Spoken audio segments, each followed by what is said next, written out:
Hi, my name is Pam Killeen, and welcome to my podcast, Circadian Reboot, where we discuss everything circadian. And today I'm very excited to bring on a guest, Zaid Dahhaj, who is only in his 20s, and he's already figured out this circadian formula. He is a certified men's health coach and circadian optimization expert based in Long Beach, California. His journey into holistic health began after the tragic loss of his father to heart disease at the age of 51. This pivotal moment transformed Zaid's life, propelling him from a promising soccer career to becoming an advocate for men's health and wellness. In addition to his coaching work, Zaid is the co-founder and host of the 2am podcast. Through this platform, Zaid explores topics related to philosophy, society, culture, and personal development. Zaid's unique blend of athletic experience, personal tragedy, and dedication to holistic health has positioned him as a rising voice in the men's health and wellness space. His mission is to empower men to take control of their health and vitality using the lessons he's learned from his own journey and his extensive study of circadian biology and holistic wellness practices. Thank you so much for joining me today, Zaid. I feel like I'm your number one fan. I've been following your work now for months. I've listened to every podcast you've done. I read your articles when you email them to me. I only wish I knew in my 20s what you know in your 20s. You are so wise for your years, and I appreciate your knowledge so very much. And I want to basically just platform off some of the recent work that you've done on the benefits of sunlight.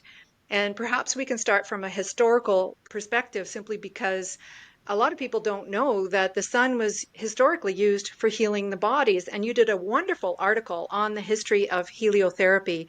So maybe you can tell us about the evolution of that article, please. Sure thing. First of all, thank you for the kind words. Going into heliotherapy, I've always found it fascinating ever since I dived into that rabbit hole because we have a long and rich history of using the sun's full spectrum to heal certain conditions and really vitalize health. And so if we look to the early 1900s, you have the case of Dr. Niels Ryberg-Finsen, who used red light to heal things like smallpox and tuberculosis, also UV light through quartz lenses and whatnot. And then you also have the seminal work of Dr. Auguste Rollier, who was really the main heliotherapist that we're talking about of our time. He's the person who, in Switzerland, specifically at high altitude with a lot of UV light, used the sun's full spectrum in order to heal people from very serious conditions such as advanced stage tuberculosis. And I often point out the examples of, young people, like a 6-year-old, for example, who comes in with advanced stage tuberculosis, maybe has 6 months to live. They're put onto Dr. Auguste Rollier's framework for sunbathing and heliotherapy in general. And within a few months, they're completely healed from the condition. And I think that's just astonishing to me because it goes to show that this is some real ancient wisdom that we can tap into. And I feel like people have this idea that individuals in the early 1900s were not that smart compared to people today. But I find that they're light years ahead in certain regards, especially when it comes to the heliotherapy subject. Yeah, because they learned from their ancestors, and that is wisdom right there. And then if you fast forward to today, unfortunately, they basically scare us over being in the sun. And one of the first answers I'll get from somebody is they're telling me that, oh, the sun is going to ruin my eyes, the sun is going to cause skin cancer. What do you say to that? I would also like to go into history a little bit here because this is something I recently learned. It shocked me to the core. I think during the late 1970s was when we started to see this shift in public perception around sunlight exposure, specifically UV light and sunbathing. And if you trace it back to the origin of this change in society, we really find that two companies were at the heart of this societal messaging. L'Oreal and Nestle actually combined forces to create propaganda campaigns in order to get people to fear the sun so that they could sell more of their cosmetic products and sunscreens.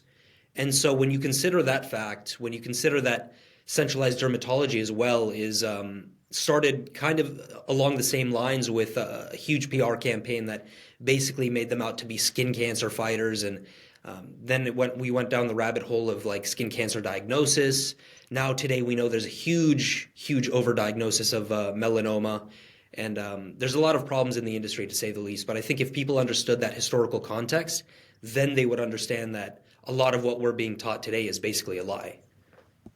And the idea that the sun causes skin cancer is extremely flawed based on a lot of the early research as well, that they were using hairless rats and using isolated rays of the sun, the UV parts of the light only. When we go out in the sun, we're exposed to every wavelength. So the science from the get-go was quite flawed and scared us wrongly over being out in the sun. So maybe you can talk about some of the recent research you've done on the wavelengths of the components of the sun and how healing they are, even individually, yes, but mostly together. Yes, so I'm glad you brought up that point. It's a very important one. I think that before we get into the light wavelength benefits, I think that people need to understand that studying UV light in isolation on nocturnal animals who are often albino in an artificially blue lit laboratory environment with also a high non-native EMF pollution within the environment is not it doesn't reflect what UV light does in nature, especially for diurnal circadian creatures. So I know that's a mouthful, but it's really important to understand that point because UV light in isolation is not the same thing as UV light in the full spectrum from the sun. And so when we look at the breadth of full light wavelengths involved, we can start at ultraviolet light. You have UVC, UVB, and UVA. UVC doesn't penetrate through the atmosphere as far as I know, but we actually do produce a very low frequency form of UVC light in the form of biophotons within our body. So from that perspective, we really are beings of light. We produce light endogenously, and we need the external light from the sun in order to stimulate that process as well. And then, biophoton communication is important for it's important for cellular communication. It's important for systemic function. It has a lot of roles to play in biology, even at the quantum level. And then when we look at something like UVB, that light wavelength range is responsible for vitamin D3 production. It's the only light wavelength range responsible for producing vitamin D. And then it's also responsible for POMC activation, which is the pro-opiomelanocortin system. That in turn uses UV light to produce the body's most powerful peptide hormones. So you can think of like beta endorphin, CART, these are opioid peptides, alpha melanocyte stimulating hormone. There's quite a few. And then UVA is more so responsible for tanning existing melanocytes, but it also stimulates the POMC system. It vasodilates the cardiovascular system, so the blood vessels, micro and macrovasculature.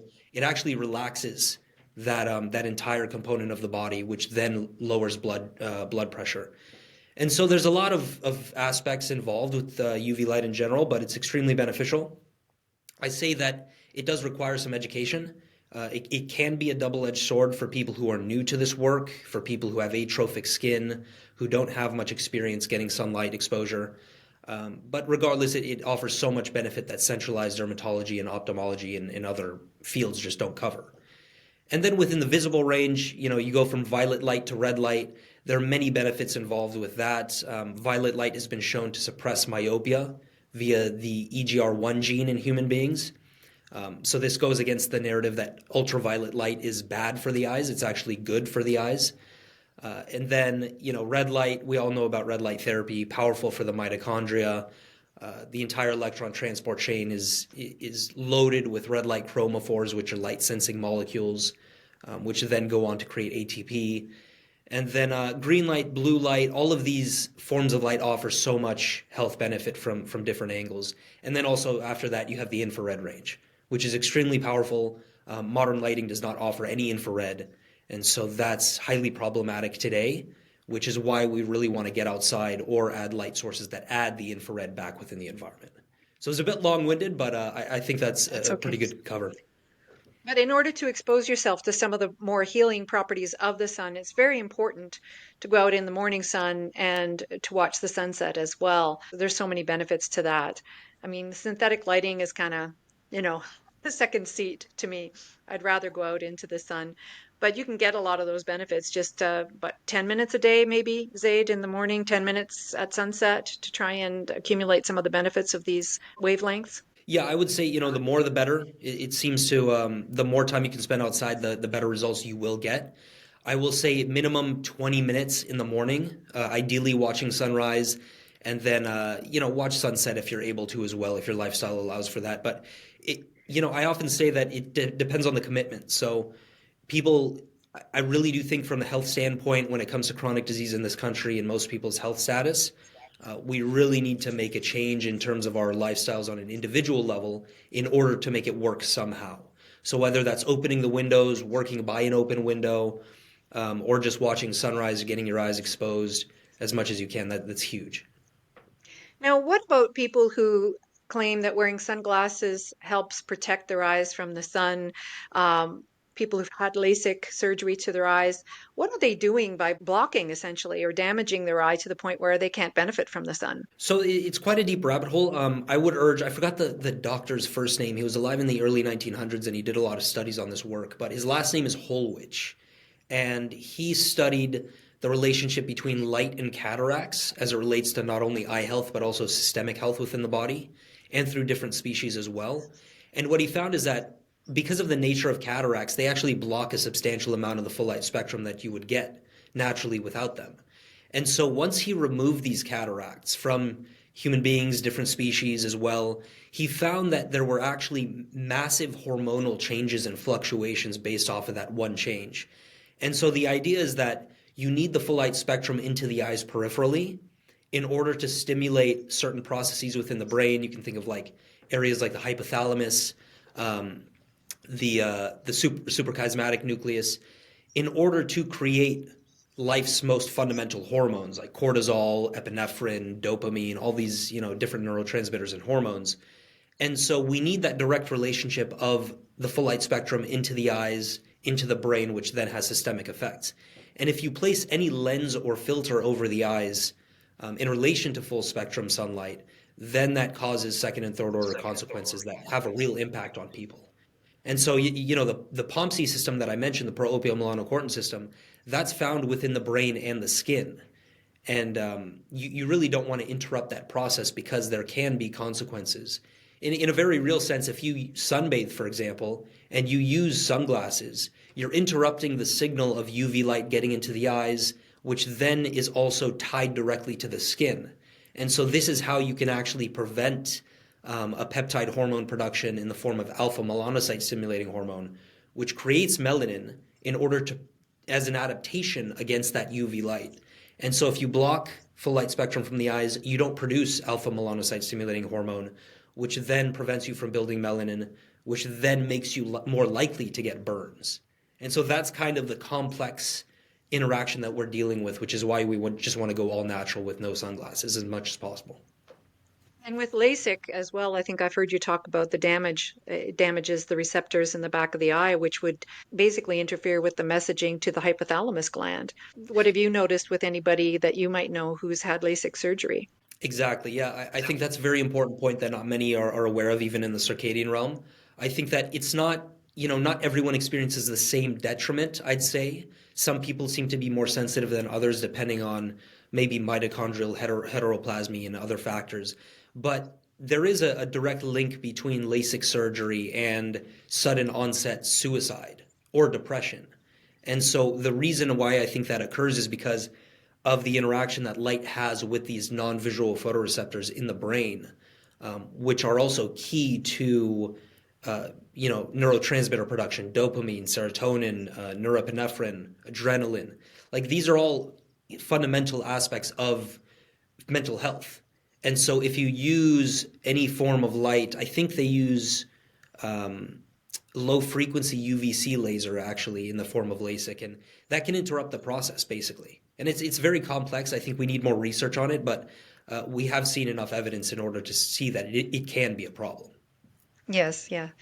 Now, you've been really busy lately writing some amazing articles on grounding, for example, nearsightedness in children. Maybe you could give us a rundown of what you have discovered with grounding and how much more validity it's been given in the scientific realm.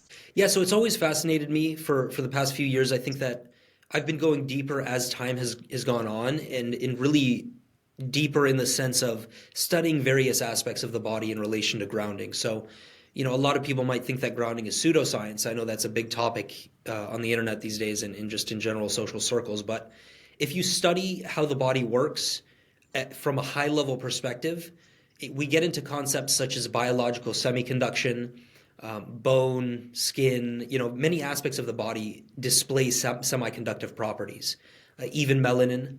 And so, once that's one layer. So you have biological semiconduction. Then you have aspects like piezoelectricity, flexoelectricity, photoconductive properties of certain aspects of the body, and then ferroelectricity. So piezo, all of these things are basically just referring to different ways with how the body produces electricity in the body. And it's also describing that relationship in relation to how the body produces free electrons to then go about systemic function. So, for example, we can talk about the eccrine sweat glands on the bottom of our feet and I believe on our hands. We are the only species that this is unique to us in the sense that we have semiconductive potential on the bottoms of our feet in order to absorb these free electrons from the earth because it's negatively charged. And so if you look at these sweat glands, they actually contain a conductive solution of potassium, chloride, all of the electrolytes that you would normally think of. This allows for that free electron transport into the body. And then that's where I get into like the living matrix, this collagenous matrix within the body that is conductive. And then we also get into the electron transport chain within the mitochondria, which is designed to transport electrons for systemic function. So it's a deep rabbit hole, but it's a very fascinating one that is actually backed by quite a lot of literature. Yeah, because a lot of people would call it woo-woo science when, it was so natural for us from an evolutionary standpoint that we would go outside in our bare feet and we would ground every single day just naturally without even thinking about it. But things have really changed in the last 100 years with rubber-soled shoes and this busy lifestyle that we have, living indoors and disconnecting us from these natural habits that our ancestors thrived on, basically. And when you talk about grounding, you talk about us being electrical beings. I know that you also know a lot about the non-native electromagnetic fields that are being produced by industry. How do these non-native electromagnetic fields interfere with our own? Yeah, it's a great question. This is a subject that I do need to learn a lot more about to get into the intricacies of it. But when we fundamentally look at what I think the main effect is on the body, it's just mitochondrial dysfunction over time. Because the mitochondria are actually evolved to sense natural EMF from the earth. So you can think of the Schumann resonance, you can think of various other forms of non-native electromagnetic frequencies provided by nature. But when you get into man-made non-native electromagnetic frequencies, the frequencies just aren't matched with how the body evolved. And so when you disrupt these natural sensing EMF, mitochondrial organelles, then we can see a lot of systemic issues that result from that. And really, if you take a look at chronic disease across the board, the root cause of it is mitochondrial dysfunction. If you have healthy mitochondria in your body, then you have a very hard chance of developing chronic disease. And so I think that's one of the main issues. There's talk about, I think Dr. Jacques Cruz is a great listen in order to get into a deeper level of these subjects. But the non-native EMF is a huge problem, which is why we want to mitigate that within our environment as much as we can. We're always going to be exposed to it to some degree.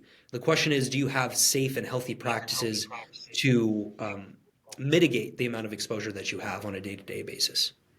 Yeah, I agree. I agree. A lot of people have symptoms because they're sensitive. I think I've read that about 50% of the population is sensitive to these non-native electromagnetic fields.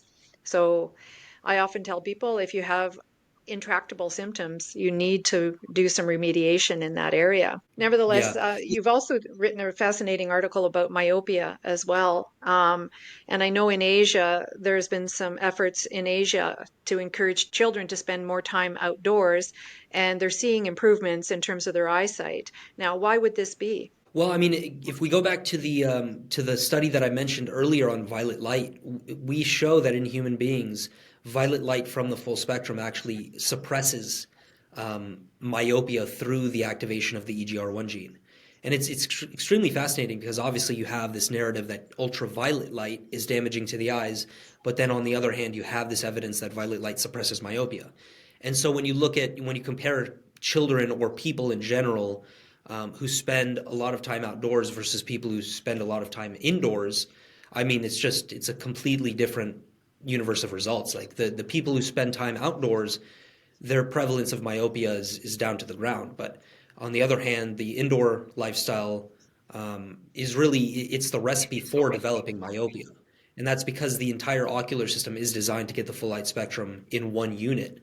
I mean, you could talk about violet light, like I mentioned. You talk about red and infrared, which stimulate the mitochondria within the ocular system. They directly regenerate the non-visual photoreceptors in the eyes. So you can think of melanopsin, rhodopsin, encephalopsin, all these different opsins. And then also UV light plays a key role when it comes to melanin in the eye, which we have in abundance of. And so I think that if we understand the the role of evolutionary biology in this process, then it makes complete sense as to why we need the full light spectrum into the eyes from a peripheral standpoint. Like I usually don't recommend that people look straight at the sun because it's a very slippery slope. Sun gazing is something that I have talked about, but it has to be done intentionally. But either way, there are also these nonlinear effects that we get from light into our eyes, which then have a systemic effect. And what I mean by nonlinear effects is that a small stimulus can actually have a massive impact on an overall system. And that is really what we see in biology because our bodies are incredibly complex and they really work at the quantum level. And so we have all these quantum effects going on within the body too. Now, a lot of people know about the Bates method, but you talk about it like it's just naturally occurring as you go outside, because in the foreground, if people do know about the Bates method, it's constantly looking in the distance, focusing on the distance, and then looking closer to your field, and so on and so forth. So it's an intentional exercise to help improve your vision. But we do the Bates method naturally just by being outside, looking at the background, looking at the foreground, and constantly exercising our eyes. So there's that element as well, is just exercising our eyes just simply because we're outside and there's just so much to see.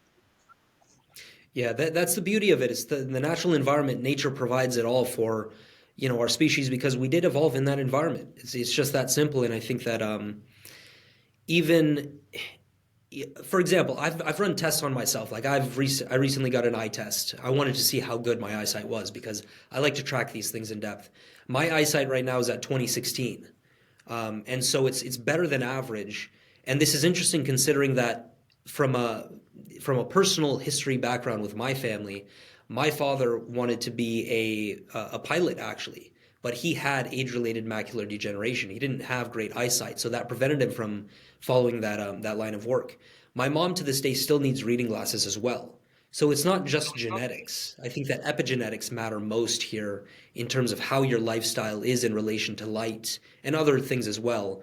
But that's also, the reason why I'm wearing these blue light blockers right now indoors. The reason why I get all, the sunrise and sunbathe as much as I can. It's because this work has tangible effects on your actual experience of health.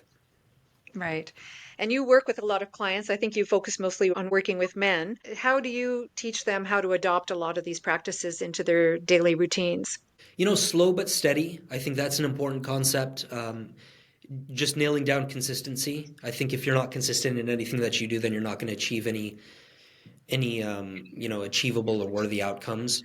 I think that there are a few anchor points. Number one, sunrise. Trying to watch sunrise as much as possible, making that a routine part of your life.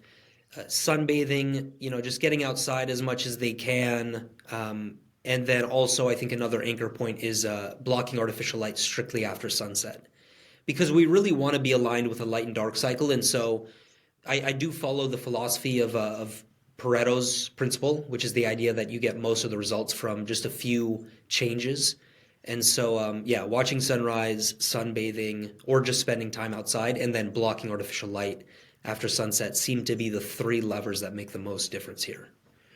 Now, do you notice that any clients who used to eat a lot of seed oils, for example, do they tend to burn more easily at first? Do they have to be extra careful?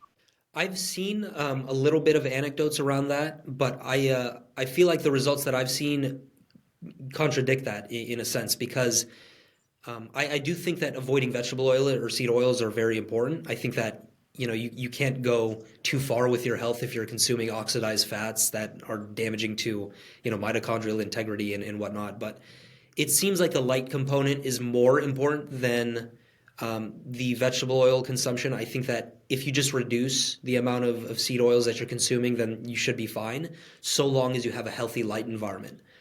Because sunlight, interestingly enough, can actually deplete deuterium. And I do, as I learn more, I think that the problem with seed oils is the amount of deuterium load that's found within those oils because they're just so highly manufactured and unnatural. And so, yeah, if we can get more out into the sun and just have some very common sense practices, then we can avoid burns even within the context of consuming seed oils every once in a while. Yeah, I'm glad you mentioned deuterium. We've talked about it on the show with other guests. Maybe you can elaborate a little bit on that. It's a brand new word for a lot of people and it's kind of a complicated word, but I think the solution to reducing our exposure to deuterium and perhaps even letting it out of our systems is actually a lot easier than people might imagine. Yeah, I mean, like I said, sunlight directly depletes deuterium. So you don't necessarily have to buy expensive deuterium depleted water in order to achieve good results. The case may be made for that if you're struggling with a real serious chronic disease, but either way, if we look at what deuterium is, it's essentially just heavy hydrogen. It's a heavy form of hydrogen. The body, when it comes to systemic function, likes to deal with light hydrogen. So we have, protein specifically. The body has specific areas where it stores deuterium, but again, these are very minimal amounts, and they're only reserved to certain places. And so when we look at the electron transport chain and the relationship that light hydrogen has with this process, especially when it comes to complex 5 of the electron transport chain, light hydrogen is preferred. And deuterium, heavy hydrogen, can come in and actually mess up that process, which over time can disrupt the function of the mitochondria. And so this is why it's important to usually focus on some key principles. Carbohydrates have the most deuterium, so you want to be intentional about carbohydrate consumption. Protein and fat seem to be less concentrated, which is why we usually recommend that for breakfast and whatnot. And then sunbathing, making sure that you try to aim for deuterium depleted water if you can. Usually water found higher in relation to latitude is good for that, Icelandic water. But either way, there are a few practices that can get you in touch with that whole subject. Now, I have to congratulate you. I know you're a relatively new dad. You have a Yes, little thank you. girl, I think, about a year ago. Little boy, his name's Enzo. Little boy, yeah. So he'd be just over a year old right now? Almost 16 months, yeah. 16 months. And now I take it you're using a lot of these principles to raise your child. A lot of parents out there are going to wonder, how do we make sure our babies are as healthy as possible adopting some of these principles? It's a great question. I love this question, to be honest, because it allows me to go back into history. So if we look at the 1931 U.S. Department of Labor Child's Bureau recommendations, they actually lay out a perfect set of recommendations in a pamphlet on how to sunbathe your baby properly in order to, because if you think about the historical context around that time, early 1900s, you had a huge problem with rickets. You had a huge problem with vitamin D deficiency as a result of moving people from more of a farmland type of environment to agricultural to industrial. And so this was an important thing for them to tackle in order to prevent these certain conditions, which would then put pressure on the society at large. But there is a right and a wrong way to sunbathe your baby, of course, in the same way that you can do it incorrectly or correctly with yourself. I would say it's about that morning time exposure first of all, which because there's just no UV light, so there's no potential of burns, and so you really want to prime your baby's skin with that morning light, anywhere between sunrise to about 9 or 10 a.m., depending on your latitude. And then that will serve as the starting point of your work because that's going to produce certain skin proteins like filigrin, uricanic acid. These have beneficial properties on the skin and then help you prevent burns when you do start to microdose midday UV light. So the way we approached it was really, again, a lot of morning sunlight with Enzo, most of the skin exposed. He absolutely loved it. You're also getting the full light spectrum. You're getting a lot of infrared, which helps the development of the baby. And then we microdosed him when it comes to UV light during the spring, summer. So literally just starting with 1 minute at first. Then for the next week, let's say you go to 3 minutes, and then you progressively build up to the point where they develop enough melanin on their exterior. And then from that point, I mean, it's just you're in a fantastic position to offer them all the beneficial full light spectrum.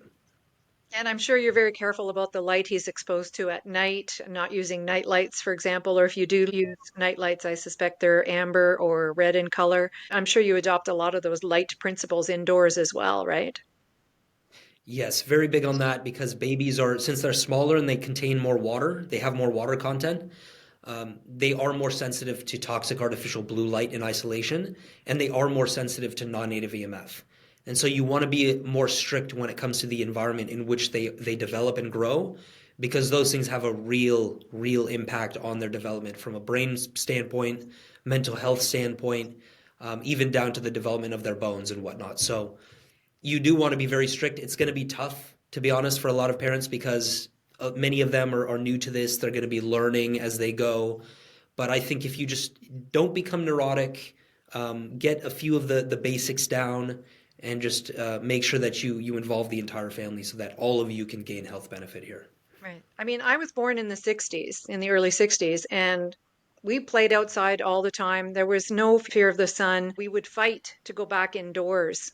You know, it was a different environment back then. Now, when I look on my street, I know to my left, there's 15 children in the houses beside me in various houses. You rarely ever see them go outside to play. Rarely. It's shocking. Even myself, like I was born in 1997, so I was kind of that last generation, I guess, to before the introduction of iPhones and all the other tech in order to in order to thrive. And like I spent most of my time outside. I played soccer outside. I literally from sunrise to sunset I was out. And so that's I'm grateful for that opportunity. And we're really just trying to get families and kids back to that kind of framework. Yeah, in the words of, I often say this, in the words of Joni Mitchell, the famous Canadian musician, she has a song called You Don't Know What You've Got Until It's Gone. And so I think right now people might be reattaching themselves to nature simply because they've been missing it. They know something's been off for many decades now, but with an exaggerated lockdown situation, it took all this nature away even more from us. And so I think a lot of people right now are craving the return to nature, but they probably have some hesitation because of all the fear mongering that's been going on. Yeah, I mean, you have to disconnect from the mainstream opinions and mainstream media at large. I think that that's probably the biggest thing that people can do even before the circadian work, um, because it's so toxic to the mind and the psyche. And I think that if people can just shut the noise out and start to implement some of these practices, they'll begin to notice a shift in how they think about the world. And I think that's just going to uplift society as a whole. Well, this greatly ties into the work of Jack Kruse in terms of the history of these bright lights and how they lower your dopamine levels. And of course, if you have low dopamine, you're more prone to addiction, addictive behaviors, and so on. And so you're easier essentially to control if you have low dopamine. And so you're going to be more complacent and compliant, and you may not do anything about the fact that you feel so blah. And Yeah. so when I look back at history and you see the revolutions, you see the French Revolution, you see so many people fighting back against corrupt systems. But now what do we have? We have people that are tired, listless, complacent, perhaps too trusting. And so they don't Hmm. really fight back against any of this misinformation, which is so damaging to our brains and our bodies. I think it's thanks to people like yourself and Jack Kruse and so many others. I mean, people hopefully will rise up and start listening to this information because it is so incredibly basic. There's not a lot of complexity to this. It's about returning to nature. Exactly. And it's about returning to nature and as a result you gain all the benefits that nature has to offer. So, instead of having low dopamine, you raise your dopamine status and you begin to feel great. You begin to get more pleasure out of just the more basic things out of life, like a simple meal or something of that nature. And so yeah, the high dopamine, high melatonin combination that you get from a circadian lifestyle is it I think it makes you more it makes you more, I guess, conservative in the sense that you're not willing to tolerate tyranny, or you're not willing to tolerate things that look like tyranny. And so this is why I think people might perceive individuals like myself or Cruz as, potential assholes, or something of that nature. So, yeah, we just want to get people in this work so that they don't become a victim of tyranny, because it's a very real phenomenon in society. It's taken place thousands of times over in multiple societies over generations, and we really need to be weary of it and fight against it. And I think this work is really the cornerstone of that. Well, I talk to so many people who still hold on to the narrative, oh, the sun is going to cause cancer. Oh, I need to wear glasses. Oh, I need to hide inside. It's going to be tough for some people to let this go. And I don't know if it is like, I think it was in Buddhism, they say man walks around asleep until he hits the depths of suffering and then he wakes up. So maybe they're just not suffering enough. I know my health collapsed in my early 20s. I had to question authority. I had to question the system in order to save my life. And that, for decades has created a different mindset for me. And I'm thankful that you have discovered this at such a young age. And so now your son has a great opportunity to be healthy. But what do you say to people who are really stuck in the narrative? It's a great question. I think that from my experience, trying to get people to experiment has been a great tool. Like, for example, like something I'll throw to everyday people who are kind of curious and want to experiment is just use some blue light blockers that are dark lensed after sunset. You'll notice within 10 to 15 minutes, you'll notice, number one, you get tired because you're protecting your body, and you're able to produce that circulatory form of melatonin from the pineal gland. But also you seem a lot more relaxed, you seem less agitated, you don't struggle with insomnia. I think if we can show people the direct impact this work has on their quality of life, then that makes all the difference. Because inherently, I don't think people want to feel bad. I think they want to feel good. They want to perform well. They want to have a great relationship with their family. They don't want to be reactive. I think that's really powerful, and that has certainly worked, because I'll tell you what, like, some people in my life who I would have never thought in a million years that would come around to this work have actually come around to this work.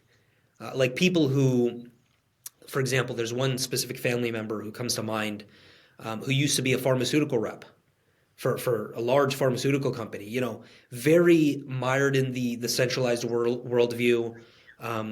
You would have never thought that this person would change their mind, but lo and behold, they're actually changing their mind to certain subjects like raw milk and sunlight and all this other stuff. So it is possible. I've seen it many times.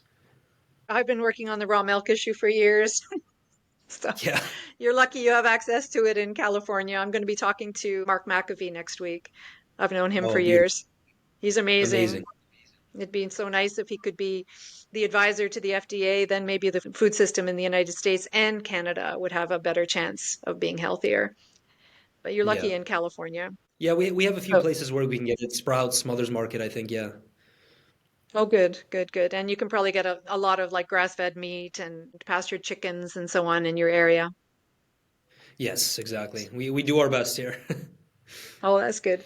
So is there anything else before we start winding down here that you want to share with us to really accent this whole story about returning to quantum biology and circadian healing? Is there something big that we've maybe overlooked that would help motivate people to do these things? I would say, there. You did point to it earlier, actually. It's that the complexity of the lifestyle is not, it's very simple, actually, when you look at it objectively. I mean, watching sunrise, sure, you might have to wake up earlier. That's going to take some time to get used to, but, maybe only a few days to get used to. But all of this stuff is very simple, very effortless. Like, you don't really have to do anything. I mean, sunbathing, you just lay down with most of your skin exposed. You just remain intentional and aware about what you're doing. I think people get too caught up into the science of it, which can get very complex. And I think that's where people like myself come in, because I actually enjoy breaking it down. But again, it's just the lifestyle points are pretty simple.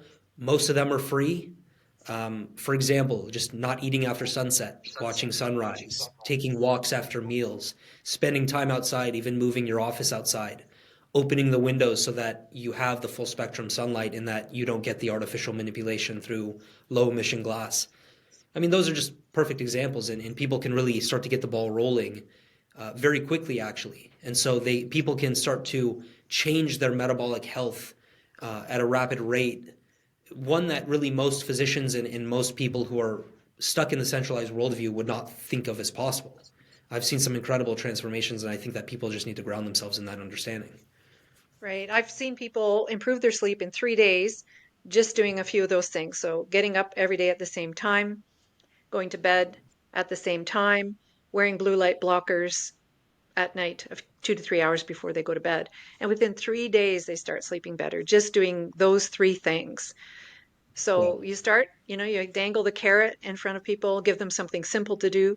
Hopefully, this will start improving their quality of life. So, so what do you do, Zaid, as we wind down here? What do you do, Zaid, to create your perfect circadian day? Mm.